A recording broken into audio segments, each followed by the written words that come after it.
How I fixed low self-confidence. Now, I've mentored and coached hundreds and hundreds of people over the years. And one commonality with people is I have low self-confidence. Coaches, even people that I've coached in training, saying that low self-confidence is the number one reason why you're not making progress in life. A blanket statement, labeling yourself as somebody who has low self-confidence. And I did that. I finished school and used to say to myself, I just don't know if I'm going to get anywhere. I have low self-confidence. And then I was conditioning myself to look at multiple areas of my life and say, well, I'm never going to be better at any of those because I have this thing called low self-confidence. You know, people label themselves too often. You see, I was fortunate enough when I was 21 to have a perspective shift. I was made aware that I didn't have low self-confidence as a blanket statement. I had low self-confidence in particular areas. When I look back through my life, I could see it all. When I get to the end of this video, I hope and I'm grateful that I've got this opportunity to give you that perspective shift that I had as well.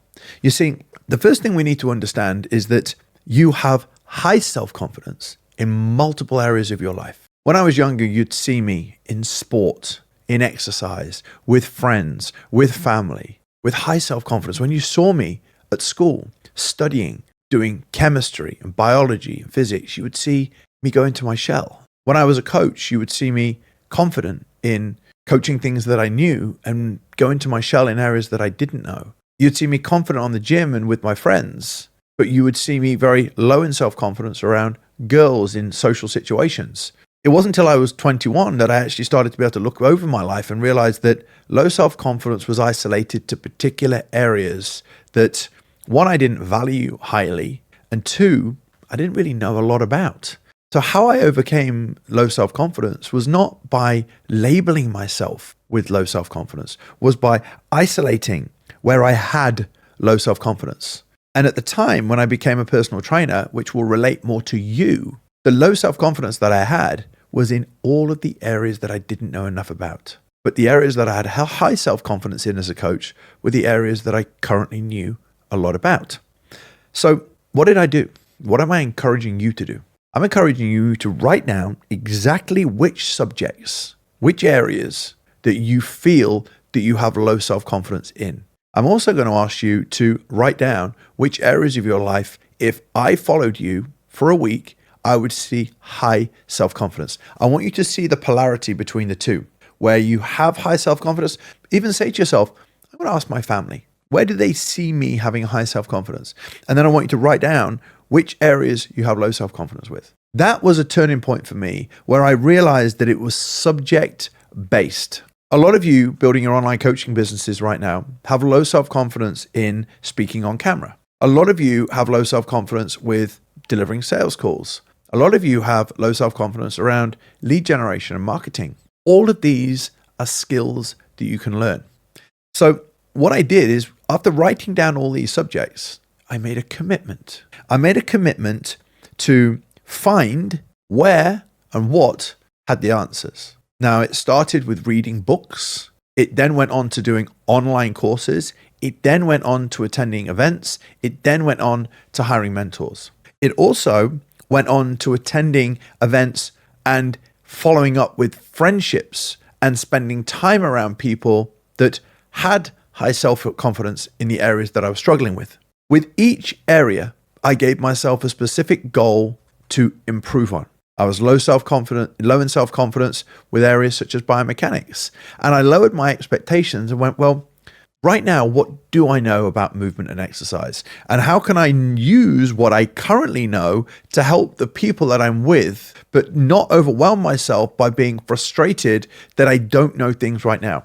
I stayed in my lane. With all my content that I've ever produced on my YouTube channel, in blogs that I would write about things that I knew about, not that I didn't. You'd sit so many times and write articles or try and come up with reels about subjects that you don't know anything about. So the feedback you get to remind you that you're not being authentic to you is low self-confidence. Yet if I sat down with you and asked you to teach subjects that you know well, and it may not be many, you would be full of self-confidence.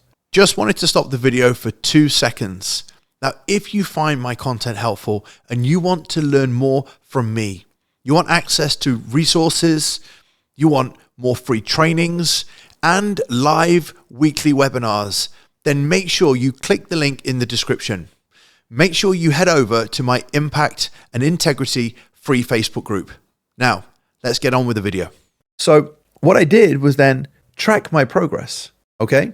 So I want to learn this particular subject. One of the reasons why you have tests or you test yourself, one of the things I did to test myself was teach back to my clients what I was learning.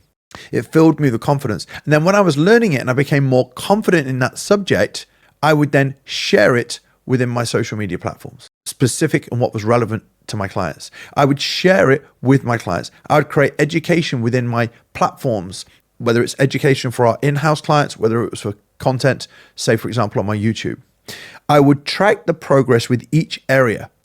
How did I track my progress? At the time of coaching, it was with results.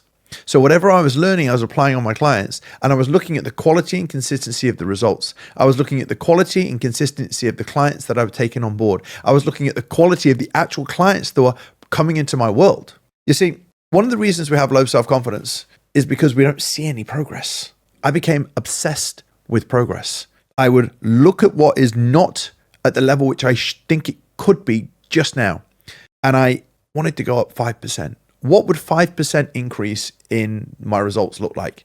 Another 1 to 2% body fat with somebody? The client staying with me beyond 3 to 6 months? All of these measures gave me feedback that I was improving.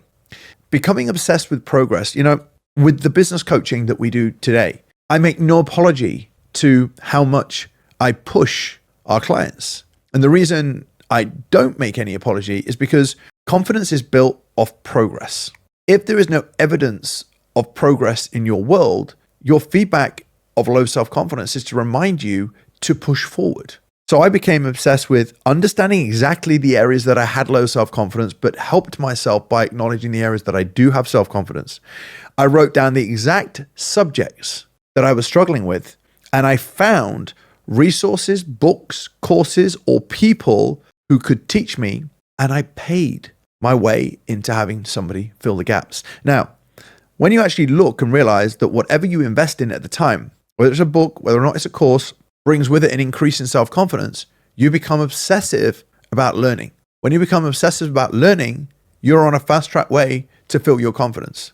And then you need to look back and say, wow, I've done that in such a short space of time. I'm now going to rinse and repeat. So I would go biomechanics, low in self-confidence, course, how do I feel? Scale of 1 to 10, 2 in confidence. How do I feel now? 7 in confidence. Great. Nutrition, client psychology, female physiology. Even when it came to things like copywriting and sales.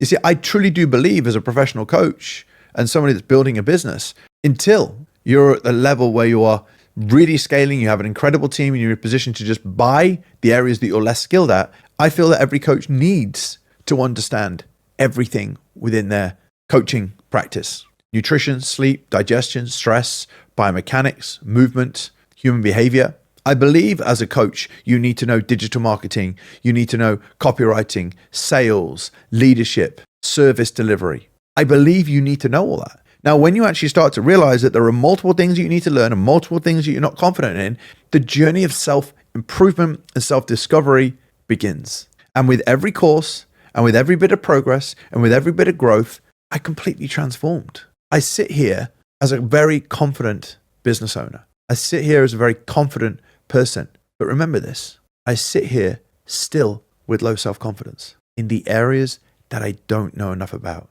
in the areas that I'm least skilled about. I have no understanding when it comes to cooking. I don't cook. If you put me in a kitchen and said, make a recipe, I would have a laugh and throw things around, but I would not be an accomplished, confident cook. Now, on the flip side, you put my mum in the kitchen with me, and she's straight around the kitchen. She knows everything. She knows her way around the kitchen. She would be an incredibly confident and accomplished cook. I don't have any value on cooking. I buy most of what I need or have somebody make it for me. So I don't need to be confident in those areas. So ask yourself, am I trying to be confident in areas that I don't need to be confident in?